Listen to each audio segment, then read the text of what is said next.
እሺ እንዴት አደራችሁ? ስልጠናው ጥሩ ቆይታ እንደነበረ ኢንፎርሜሽን ሰምቻለሁ። አንዳንድ ጥያቄዎች እኔ አድሬስ እንዳደረጋቸው እየተነሱ ስላሉ እነዚህን ጥያቄ በተመለከተ እና የጀመርነውን የለውጥ ጉዞ አስመልክቶ ያለውን ሁኔታ ለቀጣይ ስራ በሚያመቻቹ መልኩ የተወሰነ ገለጻ አቀርብላችኋለሁ። ጥያቄዎቻችሁ የጥልቅ ተሃድሶን በሚመለከት በህዝብ ድርጅቶች መካከል ያለን መተማመን እና ግንኙነት በተመለከተ ክራይ ሰብሳቢነትን፣ ዲፕሎማሲን፣ ኢኮኖሚን ይነካካል። እንግዲህ ሁላችሁም እንደምትገነዘቡት አብዮታዊ ዲሞክራሲያዊ ድርጅት ህልው የሚሆነው ህያው የሚሆነው መዝለቅ የሚቻለው ነባራዊ ሁኔታን ማንበብ ከዚያም ተነስቶ መራመድ ሲቻለው የኛ ድርጅት መሰረታዊ ባህሪ ነባራዊ ሁኔታ ማንበብ ችሎታና ከዚያ ጋር መራመድ መቻል ያን ማድረግ ስንችል ደግሞ አደጋ ውስጥ መግባት እንደሆነ የድርጅታችን አጠቃላይ ጉዞ ያመለክታል። ለዚህ ነው እንግዲህ አብዮታዊ ዲሞክራሲ እንደ ድርጅት አመለካከቶቹም ፖሊሲዎቹም ከነባራዊ ሁኔታ ይመነጫሉ፣ ሲቀየርም ይቀየራሉ የሚባለው። ነባራዊ ሁኔታን ሳናነብ የምንሰራው ፖሊሲ የምናመነጨው አመለካከትና ሀሳብ መዝለቅ ስለማይችል ከሁኔታዎች ጋር አብሮ የሚያድግ በእድገት ውስጥም ሳይንገዳገድ መቆም የሚችል ፓርቲ እንድንሆን ነባራዊ ሁኔታን ማንበብ ከሁላችን ይጠበቃል። በተለይም አመራሩ ዋና ስራው እሱ ነው የሚሆነው።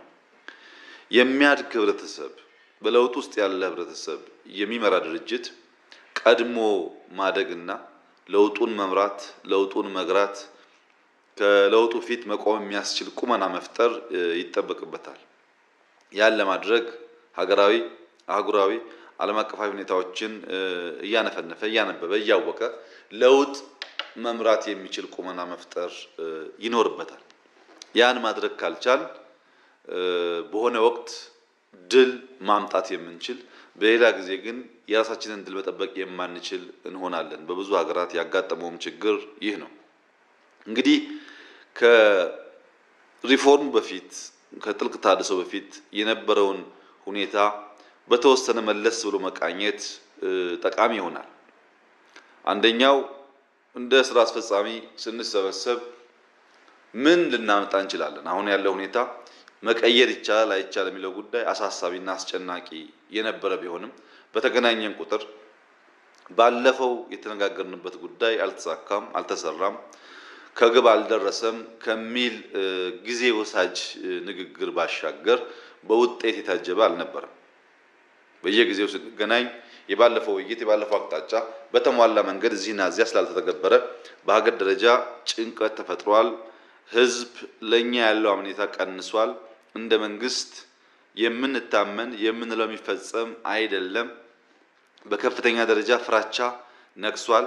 አዲስ አበባ ተከባለች። ወጥቶ መግባት አይቻልም ብቻ ሳይሆን አንዳንድ ስራ አስፈጻሚዎች ደግሞ ልጆቻችን ለትምህርት ወጥተው መመለስ አልቻሉም እስከሚል ድረስ ጭንቀት የተሞላበት ፍራቻ የተሞላበት የማድረግ አቅማችን የተፈተነበት ጊዜ ነበር። እንደ ድርጅት እንደ መንግስት ብቻ ሳይሆን እንደ ህዝብ አብረን መቀጠላችን አጠራጣሪ የነበረበት ሁኔታ መዘንጋት የለበትም። ያን ሁኔታ ለማስተካከል ከአንዴም ሁለቴ የአስቸኳይ ጊዜ አዋጅ ያወጣን ቢሆንም አዋጆቹም የምንፈልገውን ሰላም ማምጣት አልቻሉም። ችግሩ ከላይ ከተነጋገርን በኋላ መሰላሉን ጠብቀን ታች ወርደን ህዝቡ እሳቤዎቻችንን እንዲጋራ የእሳቤዎች አካልና ሞተር እንዲሆን ማድረግ አልቻልንም። እኛ የምናወራውና ህዝቡ የሚያወራው ለየቅል መሆኑና የጥልቅ ተሃድሶ እሳቤ መላ ህዝብ ማንቀሳቀስ የሚችልና ከጎናችን ማሰለፍ የሚችል አልነበረም።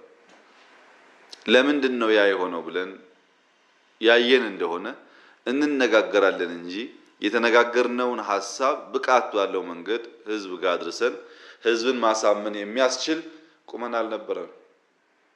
ያ ስለሆነ እንገመገማለን፣ ህዝብ ጋር አልደረሰም፣ እንገመገማለን፣ ህዝብ ጋር አልደረሰም። እንኳን ለመደገፍ ቆመን ኤግዚስት ለማድረግም የሚያስችል ሁኔታ አልነበረም። ይህን ሁኔታ ለመቀየር ባለፉት 4 ወራት ከፍተኛ የለውጥ እርምጃ ተወስደዋል። እነዚህ የለውጥ እርምጃዎች በሁላችንም እኩል ግንዛቤ ተወስዶ እየተሰራበት ነው አይደለም የሚለው ጉዳይ በኋላ መመለስበት ይሆናል። አንድ መገንዘብ ያለብን ነገር ለውጥ ስንጀምር በለውጥ መካከል ስንቆምና ስንጨርስ ውጤቱ አንድና ያው አይደለም። ለውጥ ሲጀመር ብዙ ግራ የሚያጋቡ የለውጡ አካል ለመሆንና አብሮ ለመጓዝ የሚቸገሩ ኃይሎች ይበራከታሉ። ለውጥ ሲጀመር ቢበዛ 5% ኃይል ለውጡን የሚያቀነቅን ወደ 20-30%ቱ ለውጡን የሚቃረን የቀረው ደግሞ ግራ የሚጋባ ኃይል ነው የሚሆነው። ለውጥ የሚመራው ኃይል እየሰፋ እየበዛ የሚሄደው ከጊዜ በኋላ ነው። ለውጡ ፍሬ እያፈራ ሲሄድ ብዙ ኃይል እየሰበሰበ ይሄዳል። ለምሳሌ በ1903 ዓመተ ምህረት የመጀመሪያው አውሮፕላን ራይት ብራዘርስ ሲሰሩ በሰዓት 10.6 ኪሎ ሜትር ይጓዝ ነበር። የአውሮፕላን ብቃቱ በሰዓት 10.6 ኪሎ ሜትር መጓዝ ብቻ ሳይሆን መብረር የሚችለው ከፍታ 120 ሜትር ነበር። ከምድር 120 ሜትር ከፍታ ላይ ነበር መብረር የሚችለው። ዛሬ በሰዓት 7200 ኪሎ ሜትር መብረር የሚችሉ አውሮፕላኖች አሉ። ተመልከቱ ልዩነቱን።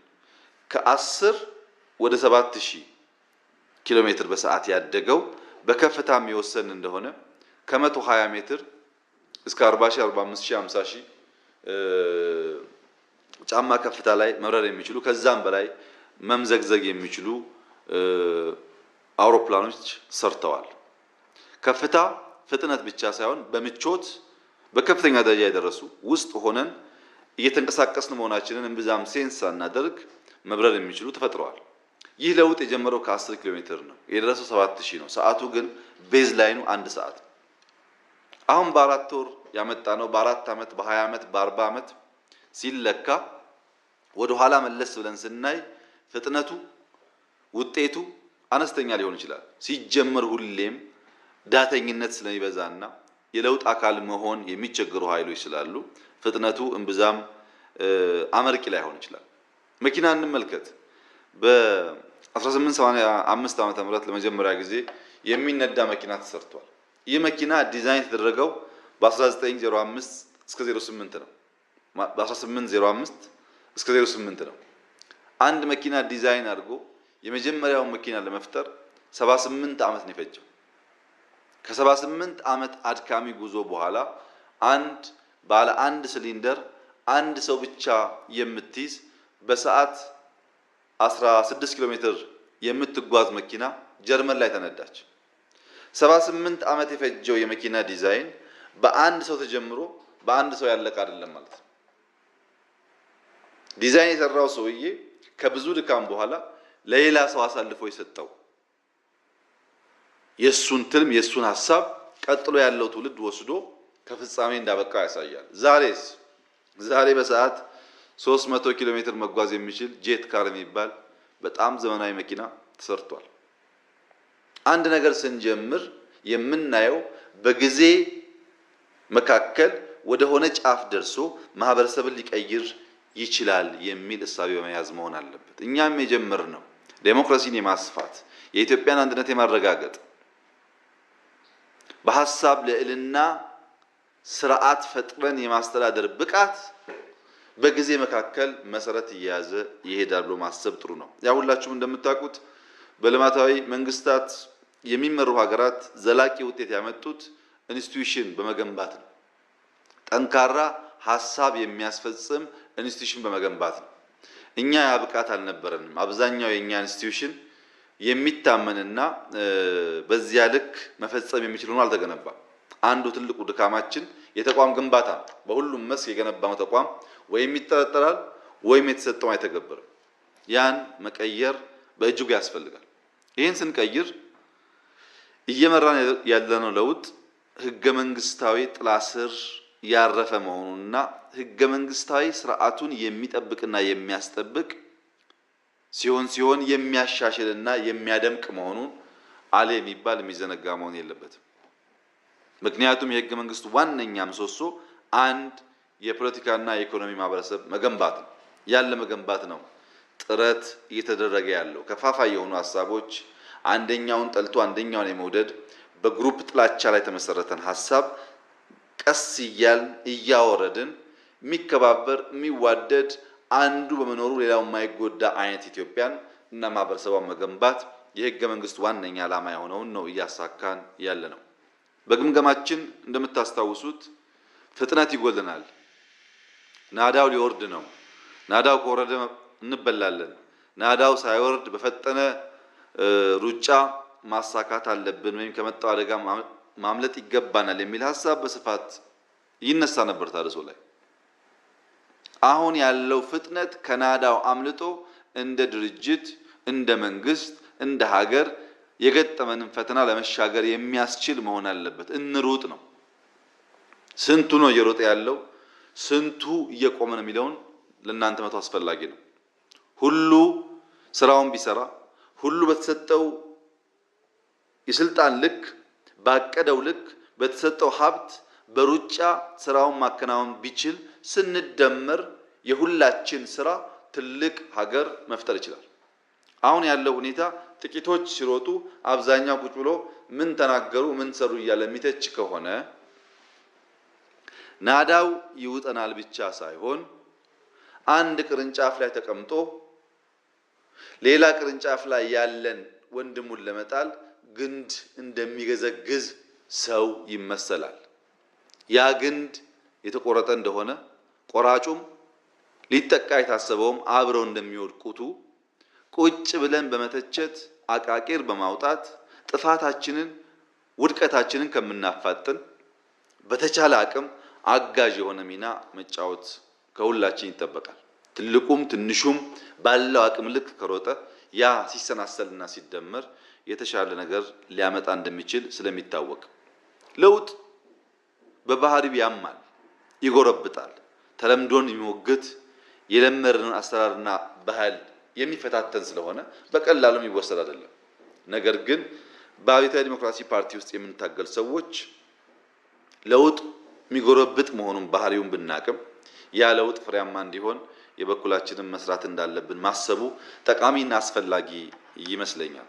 እስካሁን ያለው ለውጥ አንደኛ ኢህአዴጋዊ ነው፣ ሁለተኛ ህገ መንግስታዊ ነው፣ ሶስተኛ ሰዋዊ ነው። ሶስቱንም ዓላማ የያዘ ያላንጠባጠበ ነው።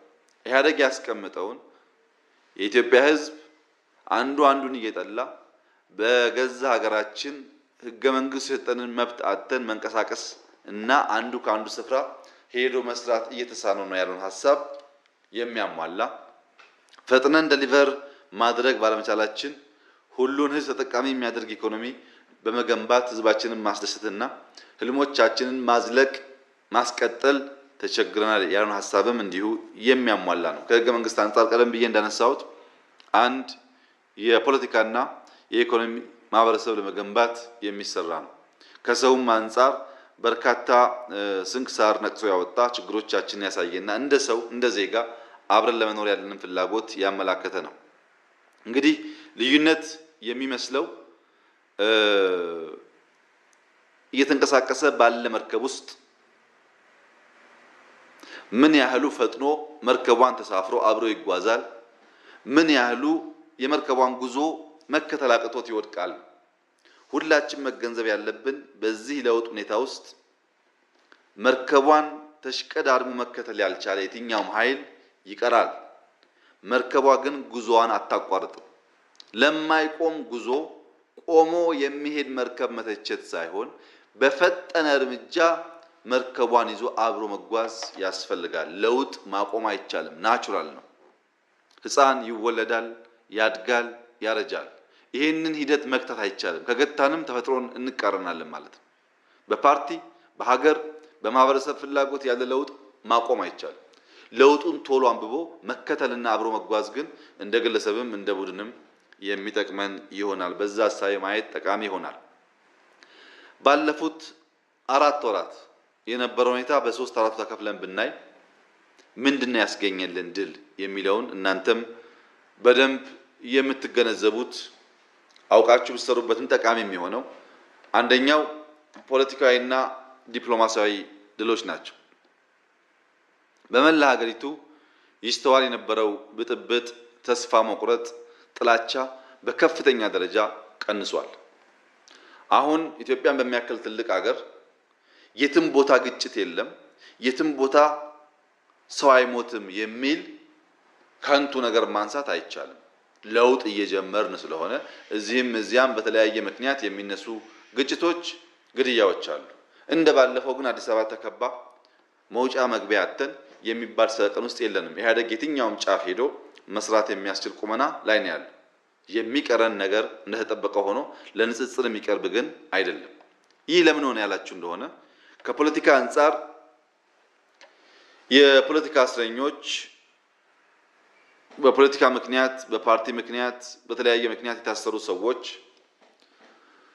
ከእስር እንዲፈቱ መደረጉ ለነሱ ብቻ ሳይሆን በዚህ ጉዳይ ተቃርኖ የሚያነሳው ኃይል እፎይታ እንዳገኝ አድርጎታል። ነገር ግን በሀገር ውስጥ ብቻ ሳይሆን ከሀገር ውጭም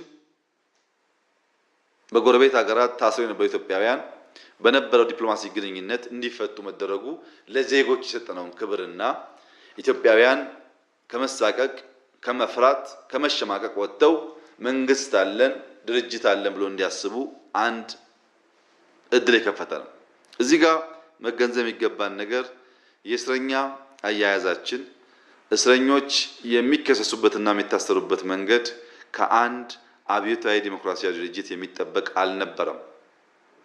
ብዙ አሳፋሪ፣ ብዙ አሰቃቂ ነገሮች ይደረጋሉ። ይሄን ያደረጉ ግለሰቦች ናቸው።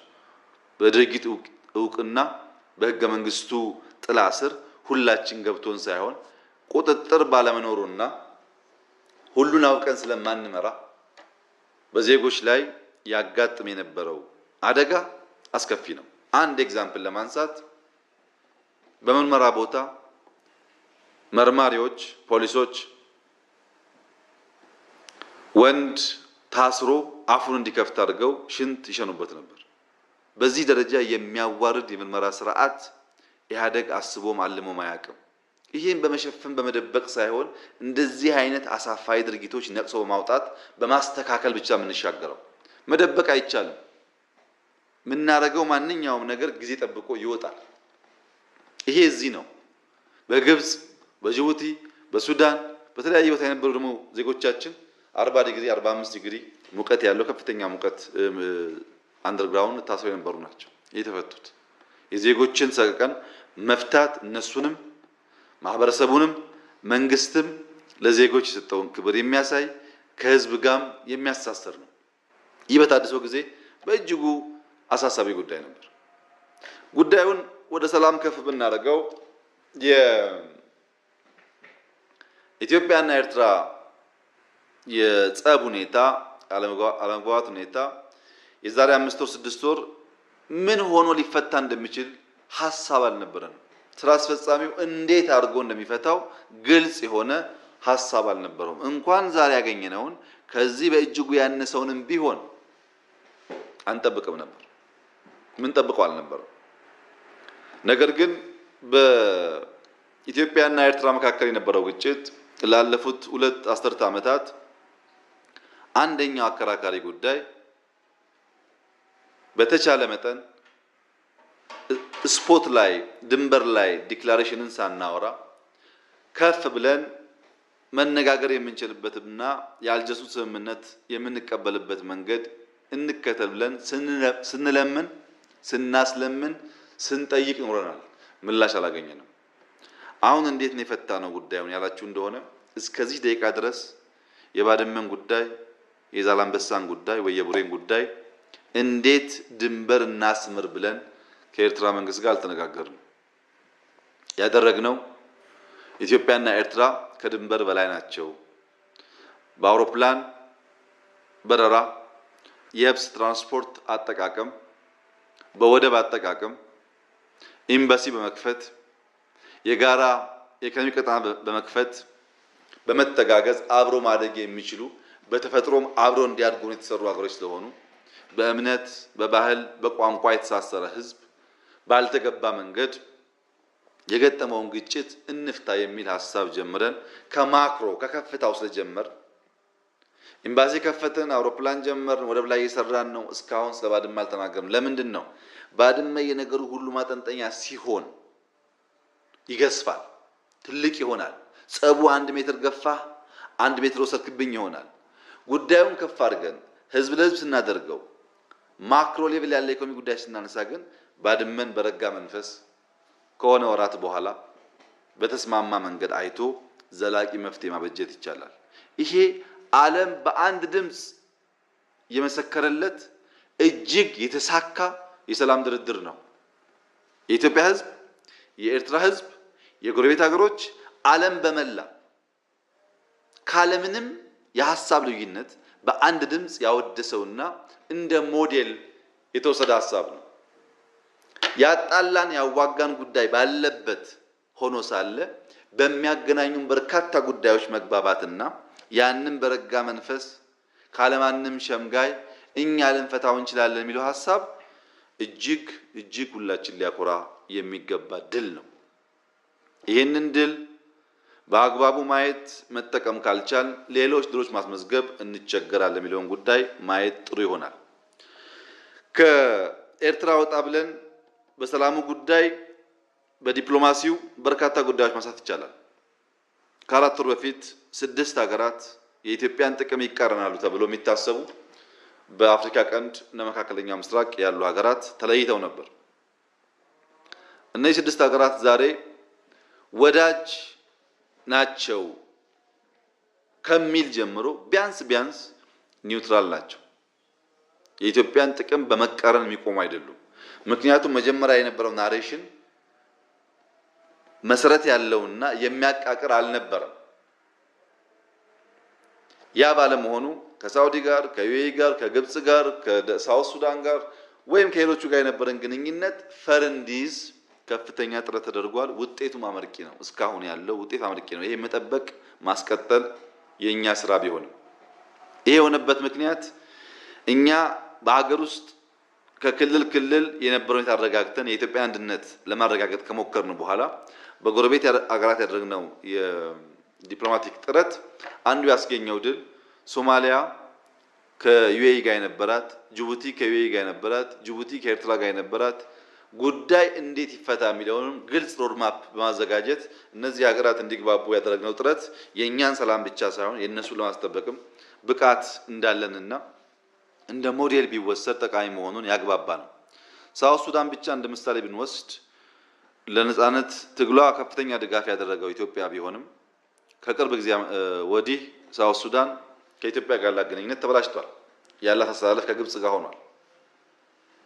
ያ የኛ ድክመት ቢሆንም ባለፉት 4 ወራት ግን በፕሬዝዳንቱና በምክትሉ መካከል የነበረውን ቅራኔ ምክትሉ ሬክ ማቻር በሳውዝ አፍሪካ ኦልሞስት እስር ቤት በሚባል ሁኔታ ያለበት ሁኔታ ለመቀየር ብዙ የአፍሪካ መሪዎች አነጋግረን ሁለቱን ኢትዮጵያ በማምጣት ማስማማትና የኢጋድ ሀገራትም ሱዳንና ኬንያ እንዲሁም ዩጋንዳ ድርሻ ኖሯቸው ችግሩን ከመሰረቱ መፍታት እንዲችሉ በተደረገው ጥረት ሁለቱ መንግስታት ተፈራርመው ስልጣን መጋራት የሚችሉበት ሌቭል ደርሰዋል።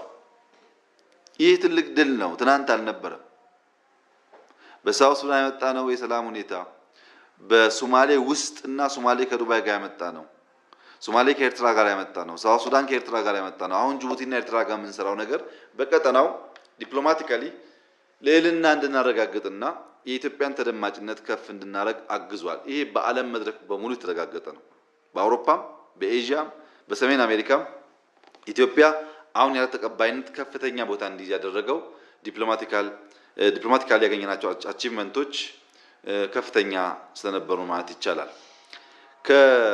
ይሄንን ነገር ከሚደግፉ ጉዳዮች አንዱ ከተቃዋሚ ፓርቲዎች ጋር የነበረን ሁኔታ ነው። ያ ሁላችሁም እንደምታውቁት ህገ መንግስቱ ኢትዮጵያ ውስጥ እንዲኖር የሚፈልገው የመድብለ ፓርቲ ስርዓት ነው። ህገ መንግስቱ ያን ቢልም ባለፉት 10 ዓመታት ኢትዮጵያ ውስጥ የነበረው ሁኔታ የአውራ ፓርቲ እሳቤ ነው። ፓርቲዎች በሰላም በሚባልና ከሰላም ውጭ መንግስት የሚቃወሙ በጣም በርካታ ናቸው። ከ60 በላይ ናቸው። ሀገር ውስጥ 50 ገደማ እናግረናል። ውጭ ሀገርም 20 ምናምን ተገናኝተናል። ይሁንና ሲደመሩ 60 ገደማ ይጠጋሉ። ከዛም በላይ ሊሆኑ ይችላል። ይሄ ሁሉ ፓርቲ የተፈለፈለበት የሀሳብ የአይዲያ ልዩነት ኖሮት አይደለም። ሁላችሁም እንደምታውቁት አይዲዮሎጂ የሚባለው ጽንሰ ሀሳብ መነሻው አይዲያ ነው፣ ሀሳብ ነው። ክሊር የሆነ አይዲያ የያዘ ሰው በደንብ ሰድሮ መጽሐፍ ማስቀመጥ ሲችል አይዲዮሎጂ ያደርገዋል። አይዲዮሎጂውን የሚተገብርበት ስትራቴጂ ፖሊሲ ሲያወጣ እነሱን የሚያሳካበት ደግሞ ኢንስቲትዩሽን ሲፈጥር ያ አይዲያ መሬት ረግጦ ፍሬ ያፈራል። ይህ ፍሬ እንዲያፈራ ተቃርኖን መቀነስ፣ ተቃርኖም ካለ ከክላሽጭ እንዲሆን ማድረግ በጣም ጠቃሚ ነው። አሁን ኢትዮጵያ ውስጥ ያሉ ፖለቲካ ፓርቲዎች ሰበብ የላቸውም። አሰራችሁ ሊሉ አይችሉም። ሚዲያችን ዘጋችሁ ሊሉ አይችሉም። እንዲና እንዲያደረጋችሁ ሊሉ አይችሉም። እነሱ ብቻ አይደሉም። ተቃዋሚ ተብለው ታጥቀው ያሉ ከ10 በላይ የኢትዮጵያን መንግስት በኃይል እንጥላለን የሚሉ ግንቦት ሰባት፣ ኦኤልኤፍ፣ ድምሂት በጣም ብዙ ናቸው። የጋምቤላ አብዛኛው ነፃ አውጪ በሚል ስም የተደራጀ ኃይል በኤርትራ እንኳን ያሉ በርካታዎቹ ትጥቃቸውን ፈቶ ወደ ሀገር ውስጥ እንዲገቡ የሆነ ነው።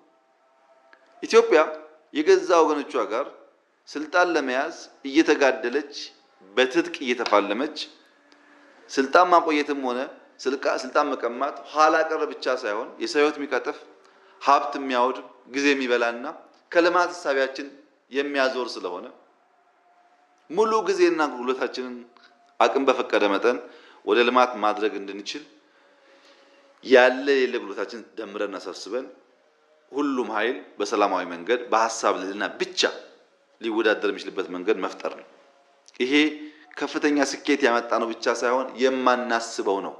ባለፉት 4 ወራት ወይም 5-6 ወራት እንኳን ኤርትራ ያሉ ተቃዋሚዎች ፈተው ይገባሉ ይቅርና ኢትዮጵያ ውስጥ ያሉ በእስር የነበሩ ፓርቲዎች የተፈቱ ፓርቲዎች ከኢህአዴግ ጋር ቁጭ ብሎ ይነጋገራሉ የሚል ህልም አልነበረንም። ባላንጣዎች፣ ጠላቶች አተያያችን እንደዛ ስለነበር አሁን ግን ዛሬ የታጠቁ በሙሉ በሰላማዊ መንገድ እንታገል ማለታቸው የተቃዋሚውና የኤርትራ የቀጣው ተደምሮ ምንም ስራ ሳንሰራ ኢትዮጵያ እንደ ሀገር ያላት የቦንድ ቫልዩ በከፍተኛ ደረጃ ከፍ ብሏል። ለኢትዮጵያ ማበደር፣ ለኢትዮጵያ መርዳት፣ ኢትዮጵያ ኢንቨስት ማድረግ የሚፈልገው ኃይል ሰፍቷል። ወደ ሰላም ጎዳና ገብታለች የሚለው ዓለም በሙሉ የሚመሰክረው ጉዳይ ስለሆነ ዲያስፖራን ብንመለከት ከ7-8 ወር ዓመት በፊት ሁላችሁም እንደምታውቁት አውሮፓ ወይም አሜሪካ የሄዱ ያደግ ሹማምንት ከታዩ ገላጣ ቦታ ከታዩ እነሱን የማይሰድብ እነሱን ለመምታት የማይሞክር ከኤርፖርት ጀምሮ የምታውቁት ነገር ለማዋረድ የማይሰራ ስራ የለም። ባለስልጣናት ወደ አሜሪካና አውሮፓ መሄድ ይፈራሉ ወይም ከሄዱ ይደበቃሉ። በግልጽ ወጥቶ መሄድ የሚችሉበት እድል አልነበረም። አሁን አይደለም ያለው፣ ግንቡ ፈርሷል። ማንም ኢትዮጵያዊ የትም ዓለም ቢሄድ በዚያ መንገድ የሚያስተናግደው ሰው የለም። ዛሬ ጥላቻ ጠፍቶ ጥርጣሬ ጠፍቶ ጉዳይም ካለ ቁጭ ለምን መክርበት ሁኔታ እንፍጠር የሚለው ስራ ይፈልጋል። አሁን ግን ፈርሷል ግንቡ። እዛ ጫፍ ያሉ ሰዎችና እዛ ጫፍ ያሉ ሰዎች ሁለቱም መሃል መጥተው ቁጭ ብሎ መናገር የሚችሉበት እድል ተገኝቷል። የዲያስፖራ ጉዳይ ሁላችሁም እንደምታውቁት እዛ ሆኖ መቃረን መሳደብ ብቻ ሳይሆን የኢትዮጵያን ልማት የኢትዮጵያን ዴሞክራሲያዊ ጉዞ የሚያደናቅፉ ከፍተኛ ስራዎች ይሰሩ ነበር በምሁራን ጉልበት ባላቸው ሰዎች። እነዚህ ሁሉ ዛሬ ከዚያ ወጥተው ብር አግዘን የኢትዮጵያን ልማት እናፋጥን እያሉ ነው። ትልቅ እድል ነው፣ መጠቀም ይኖርብናል ይህን ጉዳይ። ዲያስፖራና ኢህአዴግ ዲያስፖራና ኢትዮጵያ ብቻ ደግሞ አይደለም። እዚያው ዲያስፖራ ራሱ በፖለቲካ ሐሳቤ በብሔር በእምነት ምክንያት የተለያየ ጫፍ ይቆማል። እዚህ ያለው ክፍፍል እዛም የሀገር ውስጥ ኦርቶዶክስ የውጭ ኦርቶዶክስ የምናምን ኦርቶዶክስ የሚባል አለ፣ ፕሮቴስታንት እንደዛ አለ፣ ሙስሊም እንደዛ አለ። እምነት ተቋም ውስጥ ነው ይሄ። በፖለቲካ ሐሳቤም የእነንትና ሰፈር የሚባል አለ። ኢትዮጵያውያን እዚህ ብቻ ሳይሆን እዚያም አብሮ መቆም የማይችሉ በችግር በደስታ አብሮ የማይቆሙ ነበሩ። እንደው ዜሮ ሆነ እንኳን ባይባል በከፍተኛ ሁኔታ ያ ነገር ተሰብሯል። መቀራረብ የሚያስችል ነገር በእነሱ መካከል ተፈጥሯል። ይሄን በማድረጋችን መንግስት የነበረውን የመጠርጠር ስሜት በዓለም መንግስታትም እንዲሁም በህዝባችንም በከፍተኛ ደረጃ መሻሻል አሳይቷል። ይሄ የታወቀ ጉዳይ ነው። አሁን ያለው ሁኔታ መንግስት 6 ወር ካለበት ቁመና ጋር በፍጹም ሊወዳደር አይችልም። በከፍተኛ ደረጃ ተሻሽሏል። ሌላው ቀርቶ በዓለም አቀፍ ደረጃ የሰብአዊ መብት ተሟጋች ተቋማት ኢትዮጵያን ሲከሱ ሲሰድቡ የነበሩ አሁን ቋንቋቸውን ቀይረዋል። ዓለም ላይ የትኛውም ዩኤን ኤጀንሲ ከኢትዮጵያ ጋር አብረን እንስራ ይላል እንጂ ኢትዮጵያ በጥፋት መንገድ ላይ ነች ብሎ አያስብም። ዛሬ በሂውማን ካፒታል ቻምፒዮን እንድናደርግ ኢትዮጵያን ጠይቀዋል። በሰላም ጉዳይ ቻምፒዮን እንድናደርግ ኢትዮጵያን ጠይቀዋል። ኢትዮጵያ በዩኤን ኤጀንሲ ውስጥ ሚናዋን እንዲጎላ ጥያቄ እየቀረበ እንጂ ፋይዳ የለሽምና የአንቺን ጉዳይ አልፈታሽም የምትባል አገር አይደለችም። ዛሬ ይህን እድል ማስፋትና መጠቀም በእጅጉ ያስፈልጋል። ብዙዎች በነፃነት ወደ ሀገራቸው እንዲገቡ በሀገር ውስጥም የነፃነት ስሜት እንዲሰማቸው የመሰላቸው እንዲናገሩ የተዘጉ ሚዲያዎች እንዲከፈቱ ኢትዮጵያ ውስጥ በብሎገር የሚባሉና በዌብሳይት የሚሰሩ ሚዲያዎች በጣም ብዙ ቁጥር ያላቸው ናቸው እንዲከፈቱ የሆነው። ማንም ሀሳቡን ይገልጻል። አንዳንዱ ደግሞ አደራጅቶም ሲያሰድብ ይውላል። ያም ሁሉ አለ። ዛሬም የሆነ ሆኖ ነፃነቱና ይሄን ያለበት መንገድ በኢህአደግ እና በኢህአደግ አጋር ድርጅቶች ውስጥ የነበረውን ጥላቻና የነበረውን ጥርጣሬ በተወሰነ ደረጃ መስመር አስይዟል።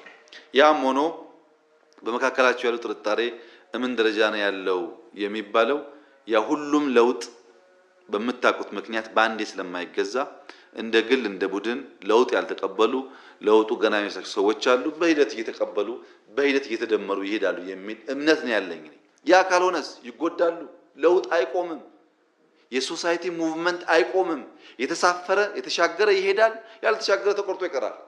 ተቆርጦ ላለመቅረት ያለው ምርጫ ቆም ብሎ ማሰብና ለውጡን መከተል፣ ምናልባት የለውጡ ፍጥነት የለውጡ አቅጣጫ አካሄድ ላይ ጉዳይ ካለም ቀርቦ በመምከር ማስተካከል የተሻለ ውጤታማ ያደርጋል። አብዛኛው ሰው ካለማወቅ ጋር የቆመ ሲሆን አንዳንዱ ደግሞ አውቆም ለውጡን ለማደናቀፍ ወይ ለመቀበል የሚሰራ ሊኖር ይችላል። አብዛኛው ሰው ግን ጥቅም ስላለው ከጥቅሙ አንፃር ይጋራል፣ አብሮ ይጓዛል የሚል ሙሉ እምነት ነው በእኛ በኩል ያለው። አሁን ያለው ብዥታ በጊዜ ብዛት እየጠራ ፈር እየያዘ ይሄዳል የሚል ተስፋም አለን። ይሄ እንግዲህ ከፖለቲካና ዲፕሎማሲ አንፃር ስናይ ነው። በዚህ በጣም በርካታ ጉዳይ ላነሳ እችላለሁ። አሁን ለጊዜ ብዬ ማላነሳቸው ግን በጣም በርካታ አቺቭመንት በርካታ ድሎች አሉ። ሁላችንም አውቀን ልንሰራባቸው የሚገቡ በማህበራዊ መስክስ ማህበራዊ መስክ ላይ የኦርቶዶክስ ተዋህዶ ቤተክርስቲያን ላለፉት 20 ምናምን ዓመታት ተከፍላ ነበር። ኦርቶዶክስ ትልቅ ተቋም ነው። ብዙ ሚሊዮን ህዝብ ያለው ነው። ብዙ ተከታይ ያለው ነው። ጥንታዊ ነው። እሴት ያለው ትውፊት ያለው ዶግማ ያለው ስርዓት ያለው ተቋም ነው። ተከፈለ ለሁለት። ተከፈለ ማለት ህዝብንም ከፈለ ማለት ነው። እሳቤንም ከፈለ ማለት ነው። ያን ወደ አንድ ለማምጣት ባለፉት 4 ወራት የነበረው ተደረገው ጥረት እጅግ ስኬታማ በሆነ መንገድ ተሳክቷል። ይሄ ማንም ሰው ሊክደው የሚችለው ጉዳይ አይደለም። ሁለተኛው ሙስሊም ነው። በወጣቶቹ ታስረው የነበሩትና በትልልቆቹ መካከል የነበረው ልዩነት ሙስሊም ለሁለት የከፈለ ያላግባባ ያራራቀ የሙስሊም በዓላትን ሰላትን ጨምሮ በአንድ ቆሞ መስገድ የማይችሉበት ደረጃ ነበሩ። አሁንስ ተቀይሯል። ወደ አንድ እየመጡ ነው። እየተመካከሩ ነው። እየተነጋገሩ ነው። መፍትሄ እየፈለጉ ነው። ይሄ ህዝብ በዛው ልክ ህዝቡን ይሰበስበዋል። ታስታውሱ እንደሆን በፕሮቴስታንት እምነት በተለይ በደቡብና ምዕራብ አካባቢ አዳዲስ አስተምሮች የማያሰሩ ወጣቱን ወደ ስንፍና የሚያስገቡ ወደ ስራ የማያስገቡ በርካታ ኮንፈረንስ በሰባ የሚባሉ ችግሮች አሉ የሚል በታድሶ ይነሳ ነበር። በስራ አስፈጻሚ ይነሳ ነበር። በምክር ቤት ይነሳ ነበር። ይሄ ጉዳይ እንደ ኦርቶዶክስ እና እንደ እስላም ቀጥታ ገብተን የሰራነው ባይሆንም አጠቃላይ በተፈጠረው ፖለቲካል አውድ በሀገር ደረጃ ይሄ ጉዳይ እንዲረግብና የሰው አቴንሽን ወደ ሀገራዊ ጉዳይ እንዲመጣ አድርጎ እዛም አካባቢ የነበረውን ቻሌንጅ ፈቷል።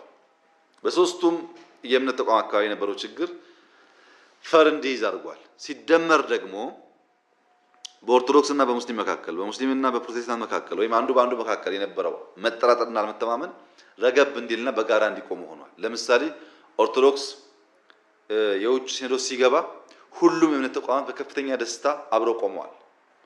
በቅርቡ በሶማሌ ክልል ቤተክርስቲያን ሲቃጠል ኦርቶዶክስ ብቻ ሳትሆን ሁሉም የእምነት ተቋማት አውግዘዋል፣ አብረው ቆመዋል እንሰራለን ብለው። ይሄ ለኛ ትልቅ እድል ነው። ይሄ ለኛ ትልቅ እድገት ነው። በሃይማኖት መካከል ግጭት እየበዛ ከሄደ ሊያባላን ስለሚችል ያ ረግቦ የሚደማመጡ የሚመካከሩ አብረው የሚሰሩ መሆናቸው በከፍተኛ ደረጃ ጠቃሚ ነው። ይህን ጥቅም ይበልጥ አጉልቶ ማህበራዊ መስክ ላይ ያለውን ስንፍና፣ ድካም በትምህርት ስርዓት፣ በጤና እያሻሻሉ መሰረት እንዲይዝ ማድረግ ያስፈልጋል። ያን ካደረግን ኢትዮጵያ ትቀየራለች። ኢትዮጵያ ከተቀየረች ማንኛውም መንግስት በተቀየረ ሀገር ላይ ስለሚቆም የተሻለ መንግስት ይሆናል። የተሻለ መንግስትና ሀገር ካለ ደግሞ የሚጎዳ ግለሰብ አይኖርም። እያንዳንዳችን በቀጥታም ወይ በተዘዋዋሪ መንገድ ተጠቃሚ ስለሚያደርገን የጉዳዩን ጠቃሚነት በደንብ አውቆ በዚያው ልክ መስራት ከሁላችን ይጠበቃል። ሶስተኛው የኢኮኖሚ መስክ ነው። በኢኮኖሚ መስክ በተፈጠረው የሰላም እጦት እና ለመረጋጋት ሲያሻቅብ የነበረው የዋጋ ግሽበት በተወሰነ ደረጃም ቢሆን ባለፉት 1 እና 2 ወራት ዝቅ ማለት ጀምሯል። ወደ ምንፈልገው ደረጃ አልመጣም፣ ግን ዝቅ እያለ ነው። የዋጋ ግሽበት ግጭቱ ቢቀጥል ኖሮ በከፍተኛ ደረጃ አድጎ የሀገር ኢኮኖሚ ሊጎዳ ይችል የነበረ ነው። ነገር ግን ቆሟል፣ እየቀነሰ ነው፣ እንደሚቀንስም ይጠበቃል። ከኢኮኖሚያችን አንቆ የቆየው አንዱ ጉዳይ የውጭ ምንዛሬ ጉዳይ ነው። እንግዲህ ውጭ ምንዛሬ እጥረት ለማስተንፈስ ቅድም ካነሳዋቸው ሀገራት በቢሊዮን ዶላር የሚቆጠር ሀብት ዲፖዚት አስገብተን የሀገር የሃርድ ከረንሲ የውጭ ምንዛሬ ችግር ባላንስ እንዲይዝ ተደርጓል። ይህም የ4 ወር ድል ነው። ከውጭ በርካታ ተስፋዎች እየመጡ ነው። ወርልድ ባንክ ለሪፎርሙ ከፍተኛ የሆነ ሀብት ሊሰጠን አብረን እየሰራ እንገኛለን።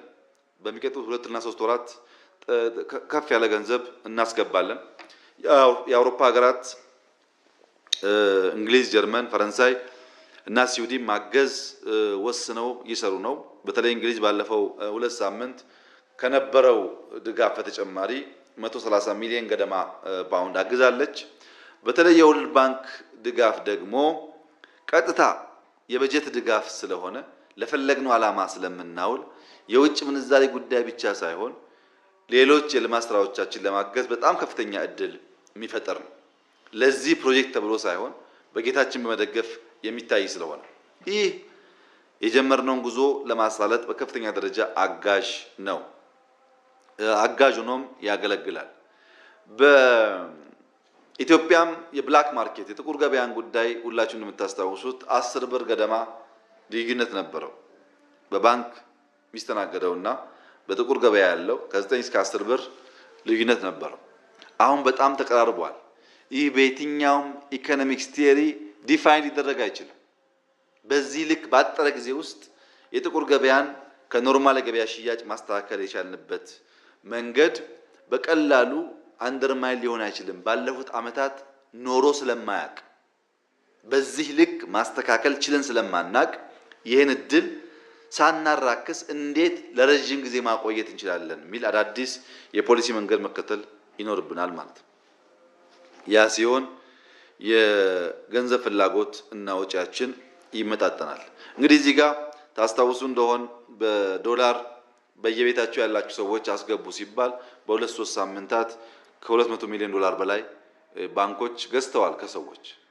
ባህር ዳር ብቻ በየተወሰነ ቀን 100 ሺህ ዶላር ይመነዘር ነበር። ይሄ በኢትዮጵያ ታሪክ በ2-3 ሳምንት ከዜጎች 200 ሚሊዮን ገደማ ገንዘብ ዶላር ባንክ ገዝቶ አያውቅም። አዲስ ክስተት ነው፣ አዲስ ታሪክ ነው። ይህን ታሪክ ማስቀጠል ያስፈልጋል። በሬሚታንስ የሚገባው ገንዘብ አብዛኛው አሁን እስካሁን ባለው ሁኔታ በባንክ እየገባ ነው ያለው። የውጭ ምንዛሪ ፍላጎታችን ከፍ እንዲልና ገበያ እንዲረጋጋ እድል ሰጥቷል ማለት ነው። ይሄን ማስቀጠል ለረጅም ጊዜ እንዲቆይ ማድረግ የኛም የሁላችንም ኃላፊነት መሆን አለበት። ከዚህ በተጨማሪ የቁጠባ ጉዳይ ችግር እንደነበረው ታስታውሳላችሁ። በምንፈልገው ልክ ቁጠባ ማሳደግ አልቻልንም ብለን ያ ወደ ኢኮኖሚ የሚረጨው ሀብት ኢኮኖሚ ከሚሸከመው በላይ ሲሆን የዋጋ ግሽበት ብቻ ሳይሆን በትክክል ሊመራ የሚችል ፖሊሲን እንዳይመራ ያደርጋል። ሀብት የት እንዳለ ስለማይታወቅ ግለሰቦች በየቤታቸው ባንክ ከፍተው በርካታ የኢትዮጵያ ገንዘብ አስቀምጠዋል የሚል እምነት ነበረን። ጥያቄ ማቅርበናል። እንግዲህ ብታምኑም ባታምኑም ባለፉት 2 ወራት ወደ ባንኮች የገባው ገንዘብ መጠን በብር ብቻ ከ5 ቢሊዮን ብር በላይ ነው።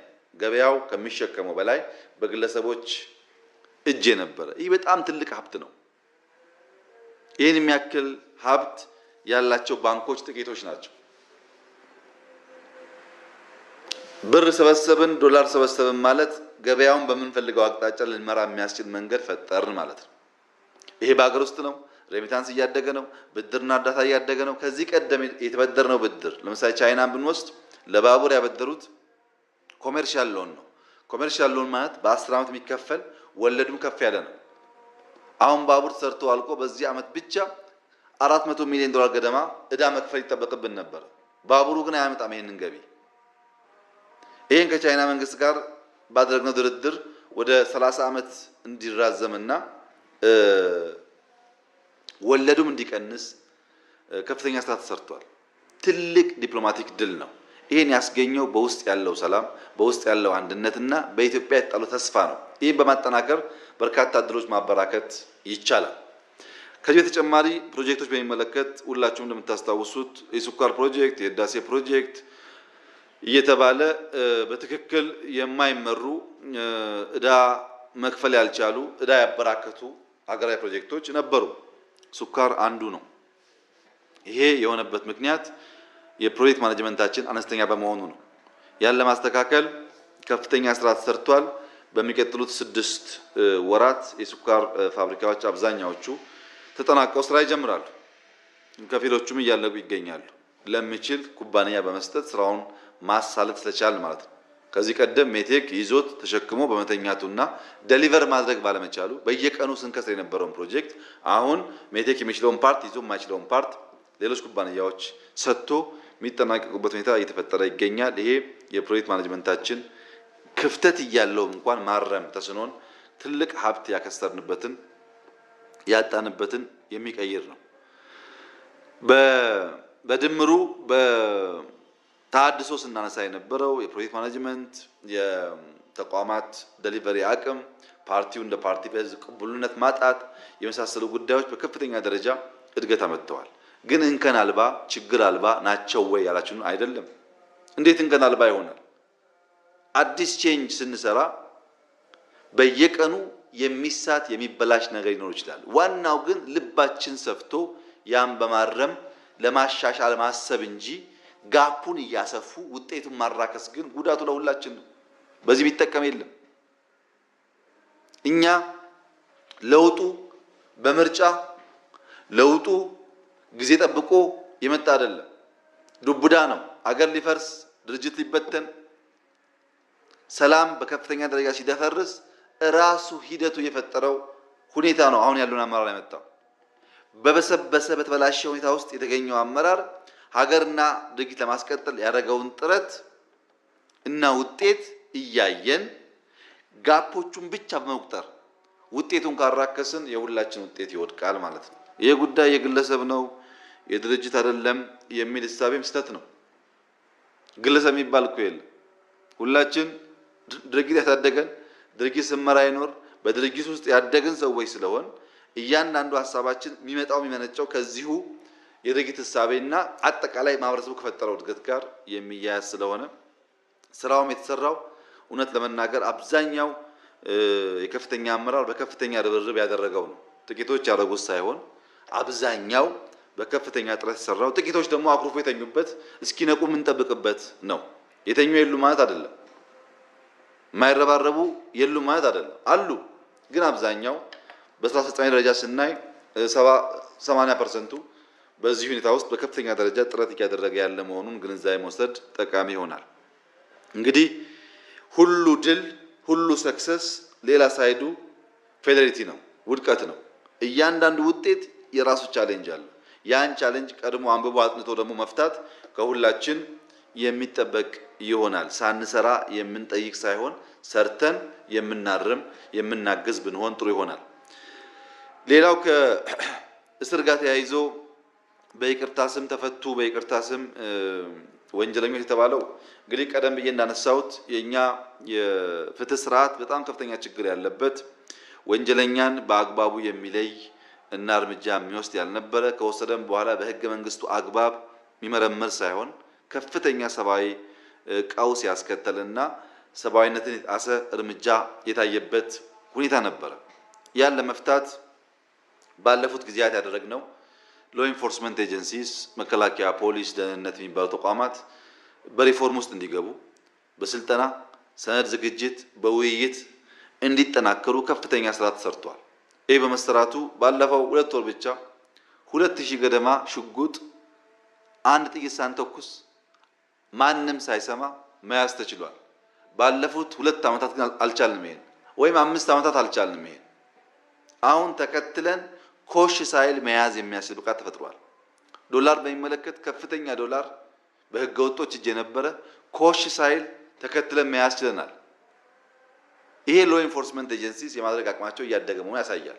ብቁ ያለቀ ሳይሆን ፕሮግረስ መኖሩን ያሳያል። በቴሌ ፍራውድ ከ2 ኩንታል በላይ ሲም ካርድ አግኝተናል። በተወሰነ ቤት አሳሰርተን ማለት ነው። በነበረው ሰርቪላንስ በነበረው ጥናት ከ2 ኩንታል በላይ ሲም ካርድ ያገኘንባቸውና ፍራውድ እንዲቀንስ የሰራንባቸው መንገዶች ከውስጥም ከውጭም በተደራጁ ኃይሎች ስለሚሰራ ነው። ምዝበራው ከፍተኛ ነው። ዝም ብሎ አፍሶ ማሰር ግን አይቻልም። እያጠኑ በመረጃ በእውቀት በጥናት ሲሆን ደግሞ ውጤቱ በዛው ልክ ያደገ ይሆናል። ያ እንዲሆን ቀጣይ ልንሰራቸው የሚገቡ በርካታ ስራዎች ያሉ ቢሆንም ጸረ ሙስና ትግሉን በሚመለከት በጥናትና በእውቀት እየተመሰረተ ከተሰራ በተለይም አቲቲዩድ ላይ ካተኮር ሊጠፋ ይችላል። ማገልገልን ክብር አድርጎ የሚያስብ መሪና ትውልድ መፍጠር ይቻላል ብለን በስፋት ይሄንበትና ውጤቱን በዚያው ልክ የሚታይ ይሆናል። ይሄ እንግዲህ በትምህርት ፖሊሲያችን አንዱ የምናሻሽለው ጉዳይ ግብረ ገብነት ነው። እዛ ውስጥ ሌብነት ዲክላይን እያደረገ ይሄድና ሎ ኢንፎርስመንት ኤጀንሲ ካፓሲቲያቸው እያደገ አደረጃጀቱ እያደገ አቋማቸው እያደገ ሲሄድ በዛው ልክ ወንጀል የመከላከልና ሙስናን የማጥፋት አቅማቸው ደግሞ ይጎለብታል። በዚያ ሂሳብ እየተሰራ መሆኑን ማሰብ ጥሩ ይሆናል። እንግዲህ የህግ የበላይነት በሚመለከት እዚህም እዚያም ኢሹ ይነሳል። አንድ መንግስት ከህዝብ ጋር ያለው ኮንትራት ሶሻል ኮንትራት የዜጋንና የግሩፕን መብት ማስከበር፣ ያም ማረክ ካልቻለ መንግስት መሆኑ ይቀራል። ሶሻል ኮንትራቱ እኛ መንግስትንን ህግ አለ በህግ አግባብ እናስተዳድራለን ስናበቃ ህግ የጣሰ ሰዎች የሚጎዱበት አግባብ እንዳይፈጠር የጀመርነው ሪፎርም በማፋጠን ህዝብ በማሳተፍ መፍትሄ ማምጣት ከሁላችን የሚጠበቅ ይሆናል። ይህ እንዲሆን ሶሻል ሚዲያ ክፍት ሲደረግ ነፃ ሲደረግ እያመጣ ያለው ዳሜጅ አንዳንዱም ሆን ብሎ በተደራጀ መንገድ ለውጡን ለመቃረን ከውስጥም ጭምር በመታገዝ የሚሰሩ ኃይሎች እንዳሉ መረጃዎች እያገኘን ነው። እነሱን የተሟላ መረጃ ስናገኝ መስመር እያስያዘን እንሄዳለን ማለት ነው። አሁን ባለው መንገድ በሄት ስፒች እና ከፋፋይ በሆነ መንገድ የሚሄዱ ኃይሎች እንዲቀጥሉ አይደረግም። ህግን ተከትሎ ማስተካከያዎች ይደረጋሉ። በጥቅሉ ሲታይ ባለፈው 4 ወር በሁሉም መስክ የዲሞክራሲ አውድን በማስፋት የሀገር ሰላም በማረጋገጥ ኢንስቲትዩሽን በመቀየር ኢኮኖሚ በማረጋጋትና የልማት መንገድ በማስቀጠል ህዝቡ ቅቡልነት ያለው መንግስት እንዲኖረው በማድረግ ለሚቀጥለው ምርጫ በቂ ዝግጅት በማድረግ ከፍተኛ ስራዎች ተሰርተዋል። እነዚህን ስራዎች ድክመቶቻቸውን ቀንሰን አርመን ሳንንጠባጠብ ሁላችን ተደምረን ተጋግዘን እንደ ሀገር የምናልግበት መንገድ ለመፍጠር ደግሞ ተጨማሪ ጥረት ያስፈልጋል። እዚህና እዚያ የሚታዩ ክፍተቶችን ደግሞ በሂደት እያረምን ለመሄድ እንሞክራለን። የመካከለኛ አመራር እንዲገነዘብ የምፈልገው አንድ ቁልፍ ነገር ሁላችሁም እንደምታውቁት ቻይና በሚቀጥለው ሲዝን ኤኬሌና ኤኬሌ ሊመጡ ስለሚችሉ ብሎ እያዘጋጀ እያለማመደ ነው መሪ የሚያወጣው። እኛ እንደዛ አይደለንም። መሪ የማውጣት ልምድ የለንም። የማብቀል ልምድ የለንም። የማሳደግ ልምድ የለንም። በዚህ ምክንያት የተፈጠሩ ሁኔታዎች ካሉ ለግለሰቦች የምንተው ሳይሆን የኛ አጠቃላይ የተቋማዊ ድክመት ነው። አመራር ሳናዘጋጅ ዱብዳ ስለሚሆን በእርግጥ የመጣው ውጤት እና ለውጥ በዝግጅት የመጣ ሊመስል ይችላል። አይደለም። ኢህአዴግ አዘጋጅቶ መርቶ ገርቶ ደግፎ አላመጣም። ድንገት የሆነ ነገር ስለሆነ ችግር እንኳን ቢኖር እንደ ድርጅት ለመቀጠል እንደ ሀገር ለመቀጠል እንደ ህዝብ ለመቀጠል እድል ካገኘን የቀረውን ደግሞ እያረምን መሄድ ያስፈልጋል ብሎ ማሰብ ጥሩ ነው። ፐርፌክት የሆነ ነገር መጠበቅ ተገቢ አይደለም። ምክንያቱም ፐርፌክት ዝግጅት አልነበረንም። የተዘጋጀንበት መንገድ ፐርፌክት ሳይሆን ውጤቱ ፐርፌክት መሆን አይችልም። የተገኘው አመርቂ ድል ደግሞ መራከስ የለበትም። የኛ ነዋ። የኛን ድል አራክሰን ከየት እናመጣለን ድል? ላለፉት ዓመታት ልናገኝ ያልቻልናቸውን ትላልቅ ጉዳይ ካገኘን በኋላ እነሱን ማራከስ ተገቢ አይደለም ብሎ ማሰብ ጥሩ ነው። ከእናንተ የሚጠበቀው በተቻለ መጠን ቼንጁን ለውጡን ኦውን ማድረግ ነው። እያንዳንዷን ለውጥ ኦውን አድርጋችሁ ራሳችሁን ሻርፕን እያደረጋችሁ ከለውጡ ጋር በመጓዝ ኢህአዴግን ማስቀጠል፣ ኢትዮጵያን ማስቀጠል፣ የህዝቦቿን ሰላም ማረጋገጥ ከሁላችን ይጠበቃል። ስንሰራ ጥፋት ካለ እያረምን ውጤት ማበጀት ማሻሻል ይቻላል። ሳንሰራ ተቀምጠን ከምንቆዝም ማለት ነው። ተቀምጦ የሚቆዝም ለውጥ አያመጣም። ምክንያቱም ውሃን ተመልከቱ። ውሃን ውሃ ያደረገው ጉዞ ነው። ውሃ የቆመለት የረጋለት ይሸታል። የቆመ ውሃ ከለሩ ይቀየራል፣ ሽታው ይቀየራል፣ ለመጠጥ አይውልም። ውሃ ግን በጉዞ ውስጥ ከድንጋዩም ከግድግዳውም ከእንጨቱም እየተጋጨ ውሃ መሆኑ ይቀጥላል። ቼንጅ ስንጓዝበት ስንሰራበት ውጤት ያመጣል። ውጤቱ ግጭት ይኖረዋል፣ ከድንጋይ ጋር፣ ከተራራ ጋር፣ ከእንጨት ጋር። ግን ለውጥ አይገታም። በመቆም በመቀመጥ ብቻ አቃቂር በማውጣት ለውጡን ማሳለጥ ስለማይቻል የለውጡ አካል ነን። ባቡሩን ተሳፍረን በመሄድ በጋራ እቺን ሀገር ይህን ታላቅ ህዝብ አንድ አድርገን ማስቀጠል የሚያስችል ብቃት እንፍጠር። ያን ለማድረግ ደግሞ እናንተ ውስጥ ሰፊ ኃይል እንዳለ ሙሉ እምነት አለኝ። በሚቀጥለው ጉባኤ አዳዲስ አመራሮች ወጥተው ሰፊ ኃይል ወጥተው ኢህአዴግ ተጠናክሮ በሚቀጥለው ምርጫ ትልቅ ቁመና እንደሚይዝ ሙሉ እምነት አለኝ። ለውጡ ጅምር ነው። ጅምሩ ይሳለጣል፣ ይጠናከራል፣ መሰረት ይይዛል። ኢትዮጵያም ትቀየራለች፣ ኢህአዴግም ጠንክሮ ይወጣል። ይህ እንዲሆን በጋራ በአንድ ልብ እንስራ። የተበላሸ ነገር ካለም በይቅርታ ልብ እና በፍቅር ልብ ለመሰብሰብ እናስብ። በዘር በሃይማኖት በሆነ ግሩፕ ስም ባሉባልታ በወሬ የምንከፋፈል ከሆነ ተያይዘን እንጠፋለን። ተያይዘን እንዳንጠፋ የሚፈልግ ኃይል ካለ ችግሮች ላይ ሳይሆን ውጤቶች ላይ ማተኮር፣ ድካም ላይ ሳይሆን ጥንካሬ ላይ ማተኮርና ድካም እንዲቀንስ፣ ስንፍና እንዲቀንስ፣ ውጤት እንዲበራከት በጋራ መስራት ያስፈልጋል። ይህንን ካደረጋችሁ የተሟላ ለውጥ አምጥተን ኢህአዴግን አጠናክረን በሚቀጥለው ምርጫ ብቁ ተወዳዳሪ በመሆን በህዝባችን ቅቡል የሆነ መንግስት ለመሆን ያለን ጉዞ መስመር ይዛል የሚል እምነት አለኝ። ለዛሬ በዚህ በቃና ወደፊት ጊዜ ሲኖር ተገናኝተን ይበልጥ የምናወራበት እድል ይፈጠራል። ከሞላ ጎደል ያተኮርኩት ለውጡና ውጤቱ ላይ ችግሮቹንም በጋራ እንፈታበት መንገድ ላይ ነው። አመሰግናለሁ። በሚቀጥለው እስከምንገናኝ ሰላም ሁኑ።